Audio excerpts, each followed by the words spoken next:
remarque bien qu'entre dire et faire, il y a quand même une différence. Merci infiniment pour ce micro-trottoir. Nous saluons au passage Espérance. Alors, très cher Souleymane Koné, il faut dire qu'en 2000, vous perdez donc votre père dans une situation tragique, alors que vous êtes encore élève en classe de CM2. Et c'est là que tout va basculer. Avant de commencer mon histoire, d'abord, j'aimerais rendre hommage à mon père, qui est M. Koné Mamadou, un grand monsieur vraiment qui a beaucoup apporté pour moi et ma famille, qui a apporté pour moi, beaucoup pour moi et ma famille. Et vraiment, c'est comme ça, en 2002, j'ai perdu papa, après le décès de papa. En 2000 ou en 2002? En 2000, j'ai perdu papa. Et lorsque j'ai perdu papa, je me suis donné, j'ai dit à maman que j'allais apprendre la mécanique puisque la famille étant nombreuse, puis bon, j'ai dit à maman que j'allais apprendre la mécanique. Elle m'a inscrit dans un garage et là où j'ai exercé... Parce que papa n'était plus là pour assurer. Papa n'était plus là pour assurer, oui. Papa n'était plus là pour assurer, donc j'ai appris la mécanique. En faisant la mécanique, j'ai fait, je crois, quelques années là, 1 an et quelques.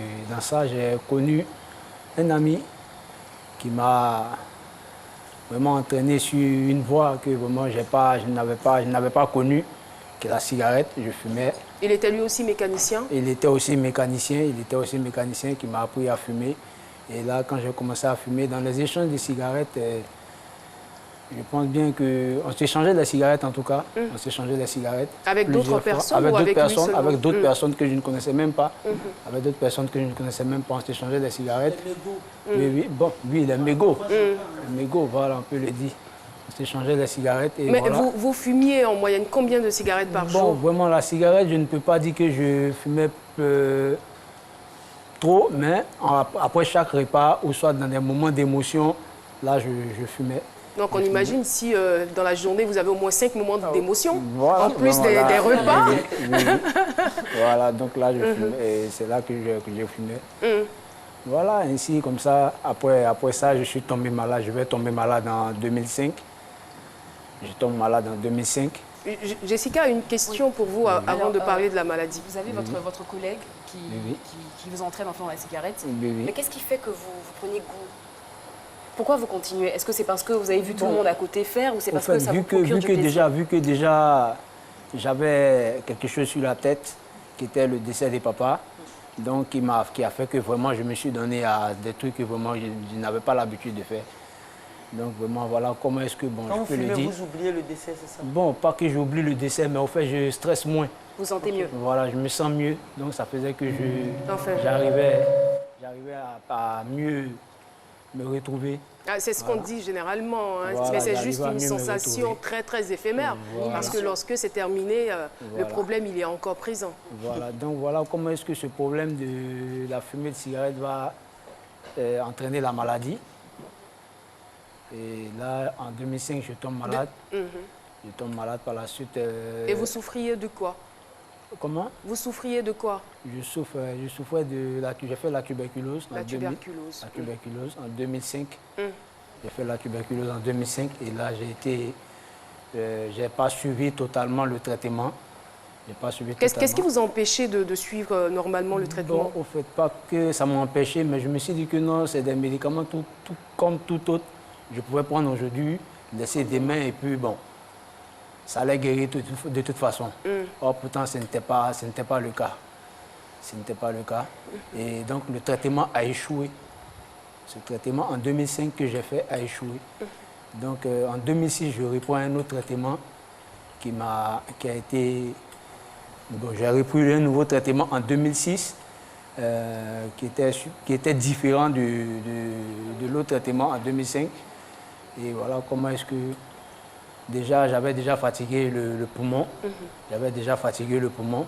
Mais avant de passer au traitement de 2006, on va dire, vous imputez la maladie à quoi précisément? Aux échanges de cigarettes, aux échanges de mégots ou à la régularité? Bon, oui, je trouve que c'est en échangeant les mégots. C'est en échangeant les mégots. Parce que vous n'étiez pas gros fumeur, selon vous. Hein. Oui. C'est en échangeant les mégots de cigarettes que j'ai contracté cette maladie. puisque je ne vois pas par d'autres manières, puisque chez moi, à la maison, personne n'avait cette maladie. Et dans l'entourage, même au quartier, personne.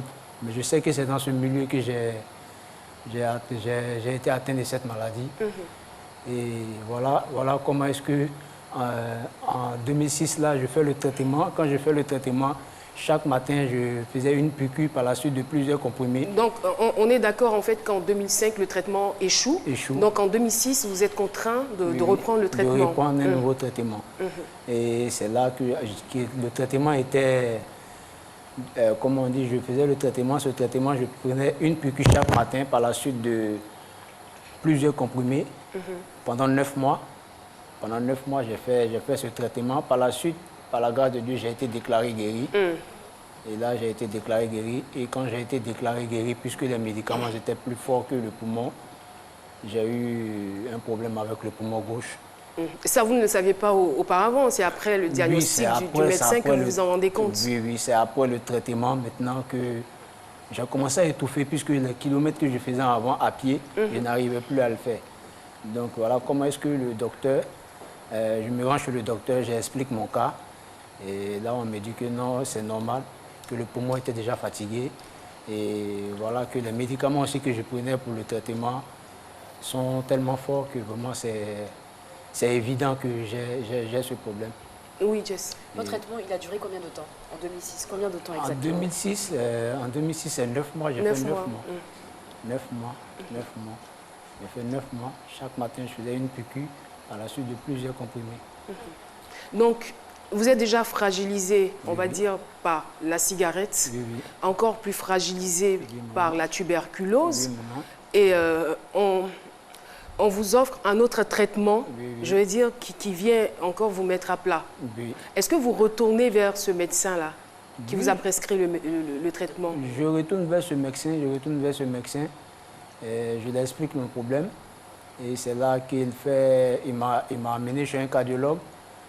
On est allé chez le cardiologue, on a fait des examens. Et c'est là qu'ils m'ont prescrit cette bouteille que vous voyez là. C'est depuis ce jour que j'ai commencé, je peux dire, à commencer. Donc, si je comprends bien, depuis 2007. Oui, depuis 2007. Vous vivez avec ça? Depuis 2007, maman, je vis avec cette bouteille d'oxygène. Et la raison fondamentale pour laquelle vous vivez avec cette bouteille, c'est quoi? Est-ce qu'il y a une insuffisance respiratoire? Est-ce qu'il y a un organe qui est... C'est quoi exactement? Oui, il y a une insuffisance respiratoire et puis j'ai pratiquement le poumon gauche qui est vraiment, je peux dire, endommagé. Je ne sais pas si les personnes dans ce studio entendent la voix de Souleymane Koné. Vous entendez bien ce qu'il est en train de dire? J'ai une insuffisance respiratoire et j'ai un poumon gauche qui est endommagé. Est-ce qu'à part vous, dans votre environnement, il y a quelqu'un d'autre qui a fait la maladie? Non, personne. Même pas ceux avec qui vous fumiez? Non, pas avec ceux que je fumais, mais à la maison, chez moi, personne n'avait ça. Et ceux avec qui vous fumez? Elle veut parler de la tuberculose. Hein. Tout à fait. Puisque dans l'entourage où j'étais, c'est la cigarette, puisque un fumeur, parfois ça tousse. Parfois, une fois que l'autre il est enrhumé et que tu fumes avec lui, forcément tu vas être aussi enrhumé. Je sais que vraiment c'est par là que j'ai eu cette maladie. Mais excusez-moi, vous disiez tout à l'heure, vous êtes retourné voir le médecin qui vous a prescrit les médicaments et vous conduit chez un cardiologue. Et c'est à la suite de cette consultation qu'on vous prescrit cette bouteille. Maintenant, le médecin là, mais il était dans quel état? C'est lui qui prescrit les médicaments qui endommagent. Non, il ne m'a pas prescrit le médicament pour endommager mon poumon. C'était pour vous soigner? C'était pour me soigner. Mais malheureusement, et c'est moi-même qui avais déjà endommagé le poumon lorsque je fumais. Lui, il n'a fait que faire son travail, comme vous l'avez fait tout à l'heure. Son traitement était peut-être beaucoup trop lourd, en fait. Par rapport à quelqu'un qui avait déjà été soumis à un traitement précédent, donc qui devait peut-être alléger. Mais en fait, ce que je veux dire, c'est que c'est un tout petit peu comme les antibiotiques. En règle générale, quand on ne se sent pas bien, quand on prend d'antibiotiques, il faut respecter la prise. Parce que lorsque vous ne respectez pas et que vous avez des moments où vous sautez, vous avez l'impression que vous êtes encore plus malade. Du coup, le prochain traitement, il faut un antibiotique qui sera un peu plus fort. Et je pense que c'est peut-être ce qui s'est passé. Parce que les traitements, il faut vraiment les respecter à la lettre, sinon on recommence tout à zéro. Et peut-être qu'entre-temps, votre état a empiré. C'est clair. Oui, c'est ça. Exactement, voilà comment est-ce que mon état a empiré. Et puis j'ai perdu le poumon. Je suis avec l'oxygène aujourd'hui. Et vraiment, le docteur... Ça fait quand même 10 ans. 10 ans. 10 ans. Oui. Vous vivez comment? Oh, maman, Votre quotidien, il ressemble à quoi? Je vis comme toute autre personne, hein, maman. J'essaie d'oublier, je ne suis pas né avec l'oxygène. Donc j'essaie de m'en passer de l'oxygène souvent. Ça arrive même que parfois quand il fait moins chaud, j'arrive à sortir et je m'éloigne un peu de l'oxygène. En tout cas, je ne vais pas loin, mais psychologiquement, je sais que je m'éloigne de l'oxygène. Vraiment, j'arrive à faire plein de choses comme toute autre personne. Par exemple? Par exemple, on vous a vu marcher sans la bouteille de gaz. Et ça peut durer combien de temps, ça? Bon, une fois que je marche, que j'étouffe, je m'arrête. Quand je marche... Vous ne devez pas marcher sur une longue distance? Non, je ne peux pas marcher sur une longue distance. Mais en tout cas, une fois que je marche, que j'étouffe, j'arrête de marcher, je récupère et je continue mon chemin. Mais quel est le plus long moment que vous avez passé sans oxygène? Le plus long moment? Le plus long moment que j'ai fait sans l'oxygène, une fois qu'il est 16h ou soit 17h, je laisse l'oxygène jusqu'à peut-être 22h. Là, il fait moins chaud, en tout cas. 16h, 22h. Oui, à partir de 16h jusqu'à 22h, j'ai un frère qui gère une cabine là à mon carrefour. Je suis assis là avec lui jusqu'à 22h, jusqu'à ce qu'il entre à la maison, on entre ensemble. Et y a-t-il des interdits au niveau de votre alimentation, au niveau de l'air ambiant? Oui, il y a des interdits. Il y a l'huile déjà que j'évite beaucoup. Et il y a le sel que j'évite. Et puis éviter de commettre d'efforts. Éviter de commettre d'efforts. Oui, je ne commets pas d'efforts. En tout cas, oui, je pense que ce sont ces trois principes-là qui sont en train de me sauver jusqu'à aujourd'hui. Des efforts physiques, je vais dire. Prendre les bagages lourds, sinon voilà, dans la tête, vous réfléchissez fortement. Oui, tout à fait. Problème de la vie. Ouais, docteur, bon, vraiment. C'est vrai qu'on vous écoute, vraiment, vous êtes très rempli d'optimisme et tout ça, vraiment. Mais je suppose que la première fois, quand le médecin vous dit vous allez avoir besoin d'une bouteille d'oxygène, vous vous dites que ça va être juste un moment. Vous n'attendez pas à ce que ça dure 10 ans. Oui, je ne m'entendais même pas à ça même. Et puis même, je n'utilisais même pas la bouteille même comme ça. Parce que je me suis dit, peut-être c'est un traitement, un simple traitement. 2 jours, 3 jours, ça va passer. Or, pourtant, ce n'était pas le cas. Puisque j'utilisais, quand une fois que je viens, j'utilise au début, je me dis, ok, bon là, ça va. Je peux aller, je tourne là-bas. Arriver quelque part là-bas, ça ne va pas. Je n'arrive plus à marcher. Je suis obligé d'entrer en taxi à la maison. Or, pourtant, c'était en train de s'empirer. Jusqu'à j'ai eu les pieds même qui s'enflaient. C'est là qu'on m'a dit que non, le cœur aussi. Ah, le cœur aussi est touché? Oui, bien sûr, maman. À quel point? Bon, il est touché pas si grave, mais puisque déjà le poumon ne fonctionne pas. C'est ça, c'est des organes voisins. Toute la force est dessus, donc vraiment, c'est un peu ça, maman. Et selon les médecins, vous allez garder la bouteille très longtemps ou à un moment vous pourrez abandonner? Enfin, quand je dis abandonner, laisser la bouteille. Je sais que je vais, par la grâce de Dieu, je sais qu'un jour je vais quitter cette bouteille. Parce que c'est dans la tête que ça se passe. Bien sûr.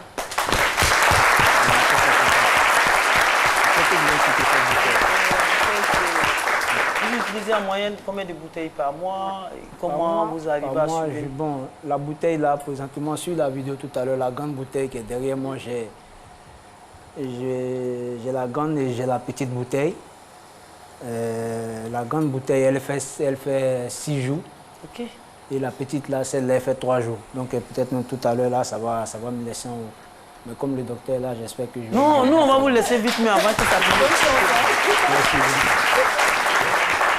Et qui s'occupe de vos frais médicaux? C'est maman qui s'occupe depuis... Parce que je suppose que vous ne pouvez pas travailler. Ça fait 10 ans que vous ne travaillez pas. Oui, maman, vraiment, je ne peux pas travailler, je ne peux même pas... Vraiment, c'est maman, vraiment, depuis le début, c'est maman qui vend du déguet. Et vraiment qui subvient à ses besoins-là et vraiment aux besoins de la famille. C'est maman, c'est cette pauvre mère qui s'occupe de tout ça. C'est elle qui s'occupe de tout ça. Et vraiment, si j'ai quelque chose aujourd'hui que je ne veux pas regretter, c'est que tout cet effort que maman est en train de commettre, vraiment que ça ne soit pas un échec. Vraiment, donc vraiment, c'est ce truc-là que je ne vais jamais surtout pas regretter. Et voilà la raison pourquoi j'essaie d'oublier. J'essaie d'oublier cette affaire d'oxygène. Est-ce qu'il y a eu des moments de grande frayeur où vous avez pensé que c'était vraiment terminé pour vous? Oui, j'ai eu ce moment-là. Tout dernièrement, en 2007, j'ai passé pratiquement 6 mois à l'hôpital. J'ai fait 6 mois à l'hôpital de 21 mars. Je suis sorti le 18 août de l'hôpital. 21 mars jusqu'à 18 août, je suis sorti de l'hôpital. 6 mois d'hospitalisation? Oui, j'étais au 12e à Cocody, au CHU de Cocody, PPH CHU de Cocody. Ouais. Et la raison fondamentale? La raison, c'est que la bouteille qui était là fournissait l'air chaud, puisqu'il fait chaud à la maison. Il fait chaud à la maison. Donc la bouteille avait commencé à fournir l'air chaud dans la chambre où je dors. Donc j'avais commencé à mal accumuler la respiration. Et là, présentement, là, c'est là où vous voyez, là, c'est là que je dors. C'est là que je fais pratiquement tout. Quand vous dites là, oui.